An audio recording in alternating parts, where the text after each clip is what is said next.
So hey guys, the Football City here, and today again, we've got some interesting football crazy updates. Starting from the latest FIFA World Cup matches, the first match was played between Qatar and Switzerland. And it's unbelievable that Qatar celebrated its historic first ever World Cup point after a dramatic 94th minute goal forced a 1-1 draw against Group B favorites Switzerland. Despite being heavily dominated by the Swiss, who launched 26 goal attempts and led via a first-half Breel Embolo penalty, Qatar capitalized on a late Homam Ahmed cross that deflected in off a Swiss defender. The stunning equalizer sparked wild celebrations for manager Julian Lopetegui's squad and left the entire group completely open, with all four teams currently tied on 1 point each. It is an absolute fairy tale for Qatar, showing that grit can completely shatter the pre-match script on the world stage. The second match was full of hype as five-time champions Brazil and 2022 semi-finalists Morocco played out a thrilling 1-1 draw at MetLife Stadium in their highly anticipated 2026 World Cup Group C opener. Ismail Saibari capitalized on early Moroccan dominance to put the African Giants ahead in the 21st minute with a composed finish. Brazil quickly responded in the 32nd minute when Vinicius Jr. rifled home a spectacular angled equalizer to share the points, while a lackluster Brazil struggled to find their usual rhythm without the injured Neymar. Morocco proved their historic Qatar run was no fluke by holding the global powerhouse. This performance cements Morocco as a genuine threat, while raising serious questions about Brazil's depth and creativity when their talisman is missing. Now onto another major match. Australia pulled off a stunning 2-0 upset against Turkey in their 2026 World Cup Group D opener at BC Place in Vancouver. The Socceroos took the lead in the 27th minute when 20-year-old Watford winger Nestori Irankunda became the nation's youngest ever World Cup goalscorer, before Connor Metcalfe sealed the victory with a brilliant solo strike 15 minutes from time. Head coach Tony Popovic was rewarded for his bold selection decisions, as debutant goalkeeper Patrick Beach made 8 crucial saves to keep a clean sheet against a dominant Turkish side playing their first World Cup match in 24 years. It was a tactical masterclass from Popovic, proving that youthful fearlessness can thoroughly upstage tournament experience. Let's talk about the next big match as Scotland marked their long-awaited return to the World Cup after 28 years with a nervy 1-0 victory over Haiti at Boston Stadium. John McGinn scored the decisive, deflected goal in the first half, breaking his own 13-game international goal drought and becoming Scotland's oldest ever World Cup goalscorer at 31. Despite heavy late pressure from Haiti, the second lowest ranked team in the tournament, Steve Clark's side held firm through 8 minutes of stoppage time. The hard-fought win moves the Tartan Army to the top of Group C ahead of their crucial upcoming clash with Morocco. While it wasn't the prettiest performance, securing 3 points under immense pressure is exactly what Scotland needed to build tournament momentum. Next up, we have a unique technical detail from the today's match where Scotland debuted a red away kit against Haiti at Gillette Stadium due to a strict kits color clash regulation. Because Haiti chose their white home strip and a yellow goalkeeper kit, the rules required Scotland's goalkeeper to wear dark blue, which subsequently barred Scotland's outfield players from wearing their traditional navy home kit. This domino effect ensures maximum color contrast for referees and television broadcasts for the historic first ever meeting between the two nations. It is a fascinating look into the meticulous logistics of modern tournaments where even a goalkeeper's jersey can completely dictate a team's visual identity.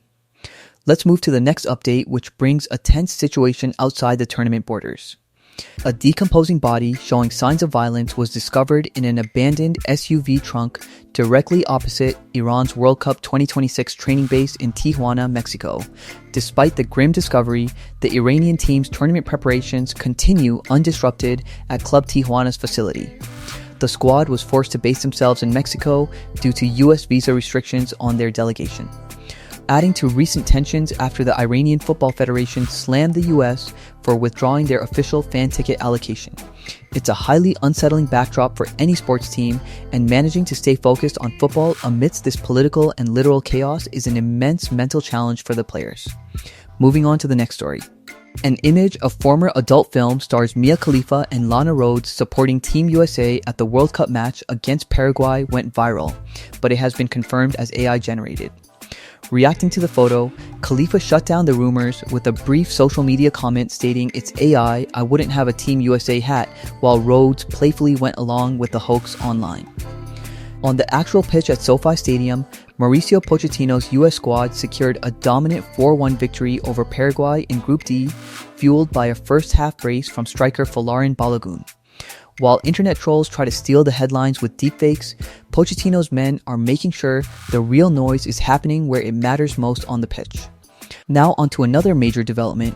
FIFA has confirmed that a brief technical outage prevented the display of semi-automated offside graphics during the 14th minute penalty incident in Switzerland's 1-1 draw with Qatar.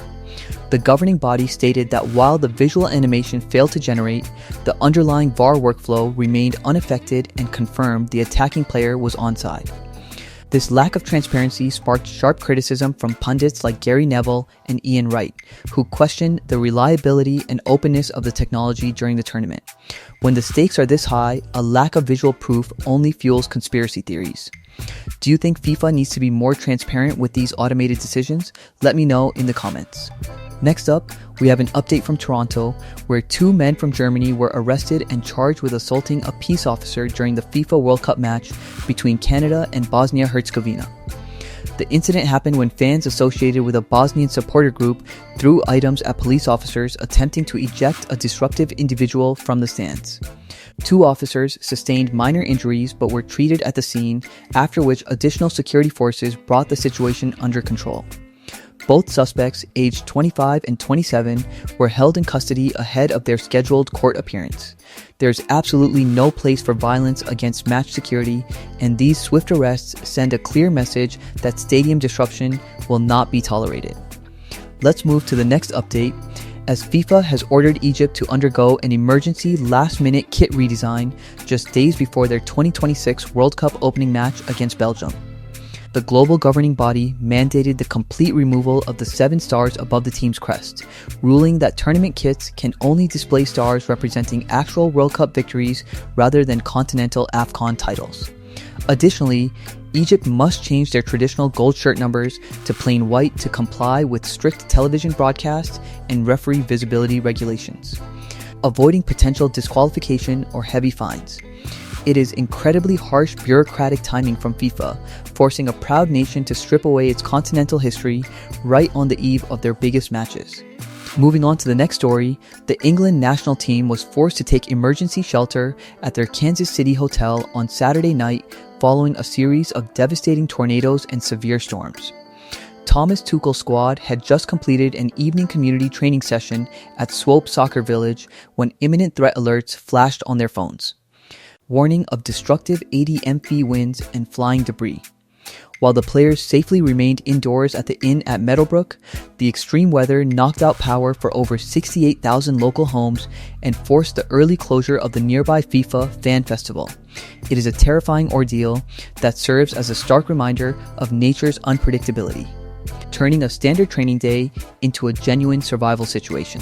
Now onto another major development involving the Three Lions, as England's pre-World Cup preparations faced further disruption when the team's chef was barred from boarding a Brightline train in Florida for carrying his professional kitchen knives. The chef triggered a security alert at West Palm Beach Station ahead of a friendly against Costa Rica, as the rail operator strictly prohibits weapons of any type despite Florida's lenient state carry laws. The situation was resolved amicably, allowing the chef to make alternative travel arrangements to join the squad at their Kansas City base.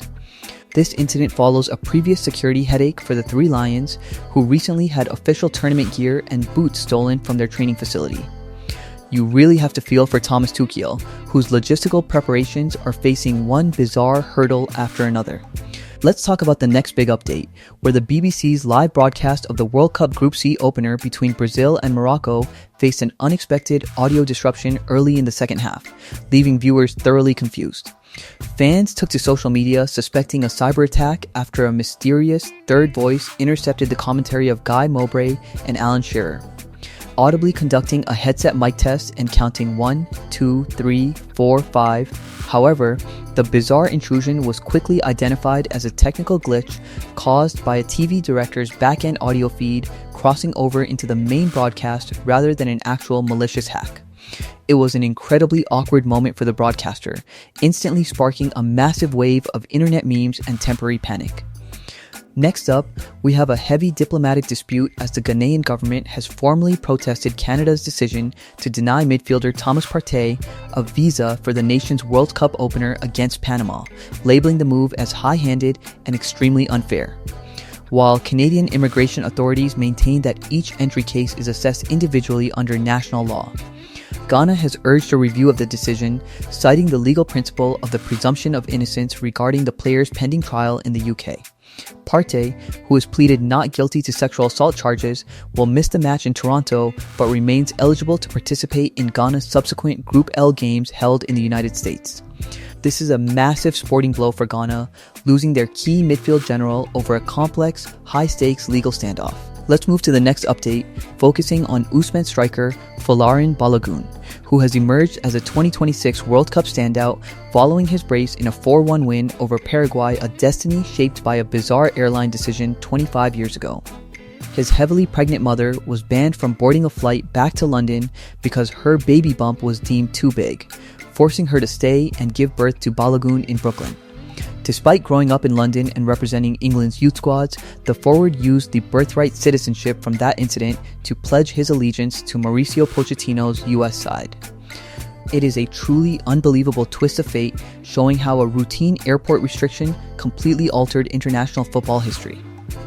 Moving on to the next story, the 2026 World Cup has officially kicked off with Mexico defeating South Africa 2-0 at the Azteca Stadium, but major criticism is mounting over the tournament's commercialization. Experts argue that host nation USA's restrictive pay to play youth system prices out low-income talent, keeping soccer a sport for the wealthy rather than the working class. This systemic greed is further reflected in FIFA's ticketing strategy, with uncapped secondary resale markets, sky-high accommodation costs, and inflated public transport pricing out everyday fans. It is an incredibly sobering reality check, proving that while the football on the pitch is beautiful, the corporate greed surrounding it is threatening to alienate traditional fans. Now onto another major development, US law enforcement has arrested 2 suspects and recovered the bulk of England's World Cup training gear after it was stolen from a team vehicle en route to their Kansas City headquarters. The heist briefly left captain Harry Kane and Jude Bellingham without their training boots and manager Thomas Tuchel without his tactical smartboards, threatening to disrupt their opening preparations. While local and federal authorities continue to investigate where the security lapse occurred, FOS sources confirmed that the players' personalized matchday footwear was not among the stolen items. This swift recovery is a massive relief for the FA, effectively neutralizing what could have been a catastrophic disruption to England's campaign. Let's talk about the next big update, as Scotland's historic return to the World Cup against Haiti in Boston has been overshadowed by soaring ticket prices, with secondary resale site SeatPick listing last-minute tickets for as high as $22,555. While thousands of Tartan Army fans have traveled to the US, even the cheapest remaining seats are fetching over $500. A stark contrast to FIFA's official $60 face value starting price. FIFA President Gianni Infantino strongly defended the pricing strategy, arguing that lower initial prices would only enrich black market scalpers rather than funding global football development. It's a fierce debate that leaves ordinary supporters paying the price. Do you think Infantino has a point, or are genuine fans being completely exploited? Drop your thoughts below. Anyway, that's everything we've got for today, and honestly, it's been a pretty wild one. Which story hit the hardest? Let me know in the comments. And if you're not subscribed yet, hit that subscribe button right now because we are dropping these football updates every single day. Thanks for watching. I'll see you in the next one.